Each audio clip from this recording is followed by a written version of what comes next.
요새 유승민 전 의원은 언론 인터뷰 굉장히 많이 하고 있어요. 그리고 거기서 본인의 주장을 계속 얘기하고 있는데 그중에 하나입니다. 최근에 이 상황이 도전 정신을 자극했다 본인의. 그럼 이건 나간다는 소리일까요? 근데 확답은 안 했습니다. 출마한다는 것에 대해서. 그러니까 비윤연대가 뜰까 이렇게 돼 있습니다. 비윤연대 또 이런 표현도 있군요. 결선 투표 약간 여러 가지 논란 속에 좀 추진된 거잖아요. 근데 뭐 이 결선 투표까지 가는 것이냐 마는 것이냐 이것부터 시작해서 여러 가지가 얘기했는데 출마에 대해서 출마하더라도 당선될 가능성이 낮다. 아니다. 출마 당선 못해도 이거 믿질 것이 없는 상황이다. 이거는 지금 도전하는 자체가. 그리고 안철수 의원과는 과연 어떻게 할 것인가. 안철수 의원도 100% 순도가 있는 친윤이라고는 얘기가 안 되는 인물이거든요. 그래서 이렇게 뭐 연대 가능성도 있는 거 아니냐. 뭐 이렇게 여러 가지 그냥 전망을 내놨습니다. 이 기사는. 이런 상황이거든요. 자, 그럼요. 이와 관련해서요. 유승민 전 의원의 이야기 그리고 지금 상황에 대해서요. 윤상현 의원도 최근에 조금 지적하는 목소리를 내고 있거든요. 두 인물의 목소리 들어보시죠. 저보고 나오지 말라. 유승민은 안 된다. 유승민 나와도 뭐 맞겠다. 이 메시지임은 분명한데 저는 그거는 오히려 뭐 제 도전 정신을 오히려 자극하는 거고. 그래서 지금 당원 100%, 당원 투표 100%에 반대하는 사람은 100% 공천 탈락이다. 뭐 이런 흉흉한 소리까지 예, 돌고 있는데.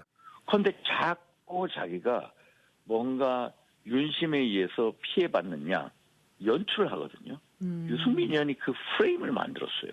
유승민 의원은 경기지사 후보 경선을 통해서 정치가 거의 죽었습니다. 그런데 역설적으로 당 지도부가 살려놨어요. 정말로 지혜롭지 못하게 한 거죠. 자, 김상일 전 투표. 그러니까 오히려 이 상황이 지금 유승민 전 의원만 또 키워주고 있는 상황인 거다. 피해자처럼 모습을 비춰주고 있는 거다. 뭐 이렇게 윤상현 의원은 그렇게 좀 봤네요. 그렇죠. 이거 어떻게 들으셨습니까? 지금 그 방송사 출연섭의 1순위가 누굽니까? 아, 요즘에. 유승민 전 대표예요. 그러면 아침에 이유가 매일경제도 좀 인터뷰 좀 해야 됩니까? 지금 어떻게 됩니까? 이 상황에. 아니 뭐 작가분들께서 고려하고 계시지 않을까요? 저는 예. 당연히 그럴 거라고 생각하는데 그 주목도를 누가 만들어줬는지를 생각해 보면 지금 윤상현 의원의 말이 일리가 있는 것이죠. 지금 그 유승민 의원이 평상시 같으면 이렇게 방송 출연섭의 1순위가 될 수 있겠습니까? 사실 언론 인터뷰 잘 응하지 않는 정치인 중에 한 명이거든요. 그렇죠. 그리고 이슈도 굉장히 관심사에 해당하는 이슈를 가지고 있는 사람이 돼버렸잖아요. 예. 그러니까 지금 이 상황은 유승민 의원을 키워주고 있는 것이다라는 말이 맞고요. 그리고 또 좀 전에 이제 제가 우리 김종혁 비대위원님께서 하신 말씀 중에서 예. 친윤 의원들이 지지율이 낮은데 그 당원 100%로 하면 이 사람들이 뜨냐 뭐 이런 얘기를 했잖아요. 그거는 예. 현재의 친윤 후보들의 지지율과 상관이 없습니다. 윤석열 대통령의 지지세 예. 이게 중요한 거죠. 아, 그게 옮겨간다는 거죠? 옮겨가는 거죠. 저렇게 해서 낙점이 되면 예. 내지는 뭐 친윤 후보가 한 명뿐이 안 보이면 대통령 의지에 의해서 세가 옮겨가는 것 때문에 지금 문제가 되는 것이지 그분들 자체가 뭐 지지율이 높으냐 예. 이거는 중요하지 않고요. 그리고 그러면은 왜 친윤 후보들이 잘 안 보이냐? 그건 지금 감이 나오지를 못하는 거죠. 지지율이 거의 없으니까. 그리고 대통령이 본인을 낙점해 줄 거라는 예. 자신이 그렇게 없으니까 감이 나오지 못하는 거라고 보는 것이 저는 합당하다고 봅니다. 자, 약간 김종혁 비대위원이 아까 말씀에 대해서 김상일 전 투표 약간 얘기하셨거든요. 이번에 그럼 짧게 김종혁 비대위원께도 뭐 얘기하실 게 있을 것 같아요. 두 분이 말씀하신 거 야당 패널 두 분이 말씀하신 거에 대해서 제가 좀 그 반론을 좀 펴야 될 것 같은데요. 지금 민주당이라든가 윤석열 대통령도 마찬가지고 저희 당도 가장 큰 목표는 2024년 총선에서 이기는 겁니다. 총선에서 패배하고 나면 지금 현재 169석의 민주당에 의해서 좀 예산안도 제대로 통과시키지 못하고 있잖아요. 그 총선에서 반드시 승리해야 되는데 그러려면 어떻게 해야 될까? 이것이 대통령을 비롯해서 집권야당의 가장 큰 관심사입니다. 제일 큰 관심사죠. 그런데 지금 계속 말씀들 하시는 거 보면 윤심이 그냥 낙점을 하면 그 사람이 대표가 된다 이런 말씀 아니에요. 자, 2014년에 박근혜 대통령 서술 18월 때 그때 서청원과 그 김무성 두 분이 대표 후보로 나왔습니다. 그런데 박근혜 대통령은 대놓고 서청원 후보, 친박연대 출신인 서청원 후보를 지지했어요. 결과가 어떻게 됐습니까? 아. 여론에서도 그러니까 민심의 그때 당시에 당원조사 예. 그리고 일반 여론조사 그 현장 투표 모두 김무성 대표가 압승을 했습니다. 그래서 김무성 대표가 됐어요. 왜? 그때 당원들도 서청원 대표보다는 김무성 대표가 돼야지 우리가 총선에서 이길 수 있지 않을까 이런 판단을 했기 때문이거든요. 예. 지금 야당에서 공격하시는 걸 보면 대통령이 누구를 낙점하기만 하면 무조건 그 사람이 대표가 될 거고 그다음에 그걸 그래서 총선에서 승리할 수 있다. 그런 전제는 잘못된 거다. 그 전제 자체가 말이 안 되는 거 그건 공격하기 위한 얘기고요. 예. 그렇게 바보 아닙니다. 다들 합리적으로 생각해서 예. 어떻게 하면 이길 수 있을까 이런 거 고민하는 거. 그래서 제가 아까 말씀드린 대로 결국은 지금 후보들 나오겠다는 분들이 해야 될 것은 국민적 지지도를 높이는 거예요. 그래야지 예. 제일 중요하고 그다음에 또 한 가지만 짧게 말씀드리면 아니 처음에는 여론 100% 당신 100%를 동원한 게 그 친윤 후보를 만들어내기 위해서다. 그런데 그게 아니니까 이제는 또 유승민 후보를 배제하기 위해서다. 그래놓고서 자 그렇게 만들어 놓으니까 유승민 후보가 뜨고 있다. 예. 그 도대체 어느 장단에 춤을 맞춰야 되는 거예요? 이게 알겠습니다. 도대체 서로 모순되는 얘기 아닙니까? 뭐 여러 가지 논리가 나오는데 중심에는 유승민 전 의원이 있는 것만큼 분명하네요. 지금요, 요거 뭐 여러분 지금 손 들고 계시는데 장혜찬 이사장 질문 좀 드리고 다른 분들께 발언께 드릴게요. 조금씩요. 뭐 같은 질문이고요. 이거 포함해서 아까 유승민 전 의원이 이 얘기를 살짝 붙였네요. 요즘에 당원 투표 100%에 반대하면 다음 공천 못 받는다. 이런 흉흉한 소리가 나오고 있다. 이거 어떻게 된 겁니까? 이런 얘기가 있습니까? 추미애 전 장관의 명대사를 빌리고 싶습니다. 소설 잘 쓰신다고. 아, 소설이다. 지금 국면에서 다음 공천을 며느리도 모릅니다. 그럼 예. 어떻게 합니까? 그때 가서 정부 지지율이나 당 지지율이 어떻게 될지. 너무 그리고 많이 남았다는 거죠, 지금 예, 시간이. 이번 전대에서 새 지도부가 들어서도요. 총선 예. 앞두고 이 국민적 지지 못 받으면 그 지도부가 또 공천한다는 보장도 없어요. 어떻게 될지 모른다는 거죠. 정치가 그거는. 그런 거잖아요. 자꾸 예. 이런 소설 같은 이야기로 소위 말하는 피해자 코스프레를 하고 있다라는 생각밖에 안 들고요. 제가 이준석 전 대표나 유승민 전 의원 발언을 보니까 예. 사람 참 안 변한다라는 생각이 들어요. 안 이전 바뀌더라? 대표 같은 경우는 그렇게 자꾸 우리 당의 자산인 정치인들 동물에 비유해서 홍역을 치렀으면서 또 새우새우 하고 있는데 그런데 새우도 동물이죠. 근데 그중에 김기현 전 원내대표 같은 경우는 예. 이준석 전 대표가 당 대표할 때 원내대표를 호흡 맞추면서 진짜 고생 많이 한 분이거든요. 뭐 지금의 정치적 지형과 무관하게 그렇게 함께 손발을 맞췄던 사람을 이런 식으로 비하해버리면 옆에 사람이 누가 있겠습니까? 그러니까 이 전 대표 주변에 그 나국대 이름 모를 대변인 말고는 아무도 없는 거잖아요. 물론 뭐 김웅 의원, 허은하 의원 정도 있겠네요.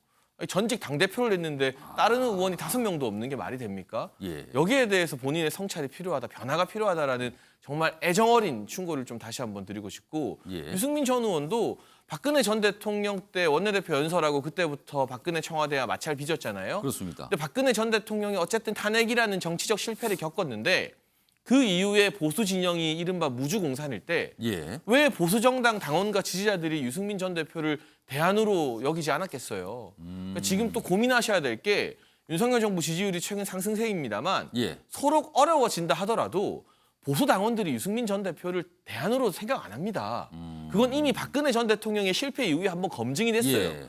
안 되는 사람은 안 되는 거예요. 그럼 내가 왜 안 되는 사람으로 당원들 내부에서 낙인이 예. 찍혔는가에 대한 고민과 성찰, 변화가 필요한데 예. 박근혜 전 대통령 때 했던 걸 똑같이 하고 있어요. 그러니까 두 분 다 사람 참 안 변하는 거 알지만 변화하지 않으면 당원 뭐 당신 100%건 당신 70이건 예. 50이건 이 룰이 중요한 게 아니라 대안으로 선택 못 받는다라는 냉엄한 현실 앞에서 성찰이 필요하다는 역시나 애정어린 충고를 좀 드리고 싶습니다. 장희찬 이사장이 지금 두 인물 이준석, 유승민 두 인물에 대해서 약간 듣겠다도 굉장히 쓰라린 얘기를 지금 해주셨어요 지금요.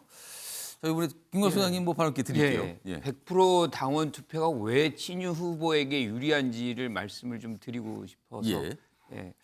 자 이제 100% 당원 투표로 예비 후보도 본 경선도 다 한다는 거예요. 만약에 그렇게 지금 이거는 뭐 아직 확정 아니지만 그렇게 추진한다는 그렇죠. 거죠. 그리고 그렇게 아까 한다고. 김무성 대표 당선될 때는 예. 70대 30의 룰이 적용됐다는 걸 일단 말씀드리고 싶고요. 지금 100%라는 건 뭘 의미하는 거냐면 사실상 조직표가 가동이 된다는 거거든요. 지금 20대에서 40대까지가 33%라고 얘기하지만 이분들은 이준석 대표가 되고 난 다음에 가입한 사람들이에요. 당원으로. 그러니까 당에 대한 충성도라든가 투표장에서까지 나올 만큼의 어떤 그렇죠. 비용을 지불할 의사가 그렇게 많지 않은 분들입니다. 거기다가 또 요번에 뭐를 여기다가 넣냐면 당원 여론조사도 제거를 했어요. 그러니까 모두 다 투표장에 나와서 현장으로 투표를 가야 하는 게 되는- 그러니까 현장 투표 방식이에요. 전당대회 당대표 경선 본선 투표는 그렇죠. 현장에 가서 해야 된다는 그렇죠. 거죠. 이런 방식이라 그러면 사실상 틀렸어요. 이게 잠깐만요. 팩트가 달라요. 잠깐만요. 자 어쨌든 김광수 소장님 말씀 마무리하시고요. 김종혁 비대위원 제가 바로 잡을 거 있으면 제가 바로 이렇게 드릴게요. 자, 결국에는 100% 당원 투표라는 거는 기존의 조직표 중심으로 오고 예. 가장 중요한 건 여기서 투표율이다. 누가 더 많이 투표하느냐, 투표장에 이끌어내느냐 하는 것이 가장 중요한 요건인데 예. 이렇다 그러면은 대통령의 의중을 즉 대통령의 지지를 받고 있는 예. 후보가 당연히 유리할 수밖에 없는 것이죠. 알겠습니다. 예. 이게 왜 팩트가 다르냐면요. 아니 80만 명이나 되는 당원을 어떻게 현장으로 끕니까? 저희 100% 모바일 투표입니다. 모바일 투표. 네, 모바일 투표고요. 그 얘기하면서 야 모바일은 2040들이 굉장히 익숙하고 거꾸로 우리 그럼 당원들 잠깐만, 중에서는 그 모바일 투표하고 현장 투표가 같이 섞여 있습니까? 그러니까 현장 투표를 얼마나 할지는 예. 그거 정해지지 아직 않았지만 정해지지 그건 않았고. 극소수에 불과하고요. 주력은 모바일 투표로 가는 다 거다. 모바일 투표고 그래서 오히려 나이 드신 분들이 나는 예. 모바일 잘 익숙하지 않은데라고 예. 불평까지 하고 있어요. 그래서 그 세부적인 규정은 정해져야 되지만 지금 조직 투표라고 얘기하는 건요. 옛날에 버스 타고 현장으로 끌고 예, 오면서 그 당협위원장이나 국회의원이 야 뭐 내 마음 알지 누구 찍어 이렇게 하는 게 조직 투표죠. 지금은요. 투표 여러 번 해봤지만 다 모바일 투표하면 도대체 누가 누구를 찍는지 알 수도 없어요. 알겠습니다. 지금 당원이 급격히 많이 늘어나는데 그 당원의 정체성, 정체는 과연 무엇일까? 과거와 다른 모습일까? 아니면 과거와 비슷한 모습? 이런 걸 가지고 지금 약간 논쟁이 붙었는데 아직 몰라요. 확인이 안 되고 있는 분야거든요. 그거는요. 예, 김상일 전 특보.